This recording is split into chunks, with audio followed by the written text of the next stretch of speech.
Good morning everybody, it's James here. I'm back in Glasgow and it's really lovely to see everybody at Sandyford Henderson this morning, in particular all the boys and girls. Today we are looking at a very exciting story and we're going to be learning about 4 things in particular.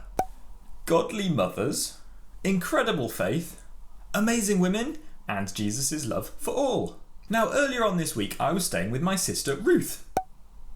Ruth is a mother. In fact, she just gave birth to her second child, who I had the privilege of holding in my arms at the age of just 2.5 weeks. And here's another important woman in my life.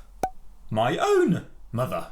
Now my sister Ruth is an incredible mother, but it was also really lovely while I was down visiting her with my own mother to see my mum holding her grandchild in her hands. And it made me think how thankful I should be that I was raised myself by such an amazing mum. In our story today, we meet a woman who is from north of Israel, Syrophoenicia, and she is an amazing godly mother because she comes to Jesus really pleading with him that he will save her sick daughter.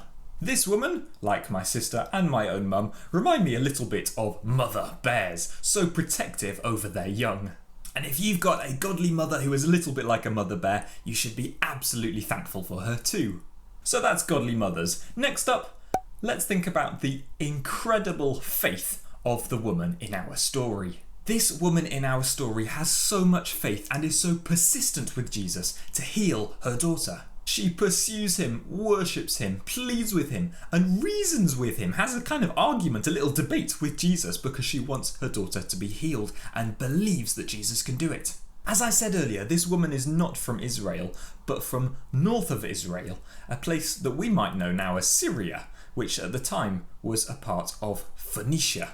Jesus sort of toys with the woman. He says that the people of Israel are really the children at the table that he's hoping to serve. But she says, even the dogs under the table eat the children's crumbs. She says that people from around the world can believe in Jesus and want the sort of life-giving food that he is offering Israel. Jesus is bowled over by this woman's faith and he says, because of your great faith, your daughter is healed. Now this woman had incredible faith, but she was not the only amazing woman who Jesus met with in the Gospels. Jesus interacts with many, many amazing women throughout his life. Even when he hasn't been born yet, he is in the womb of an amazing mother, Mary, who trusted in Angel Gabriel's message that she was carrying the Son of God. You might remember I gave a talk a few weeks ago about a woman who was bleeding a lot and she had the amazing faith to go and touch Jesus, which was really against the law because she believed he could heal her. Then there's the woman at the well, who believed that Jesus was the Messiah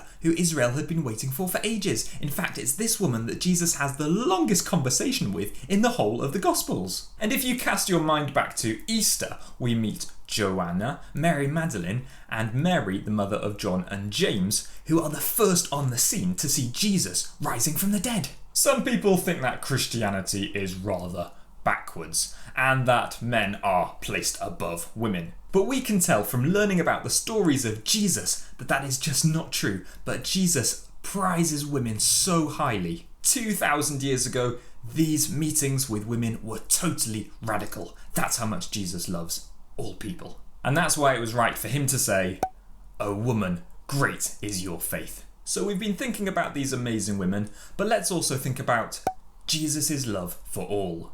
Now we're in the 7th chapter of the book of Mark, and one of the big messages of Mark so far is that Jesus has radical love for everybody. He mixed with women, with tax collectors, with unclean lepers, with people from across the world, not just the Jews. And today it is our mission that everybody should know about the good news of Jesus. And so it's amazing when we see diversity in a church. People of all ages, men and women, people from across the world, different skin colours coming together and serving Jesus together.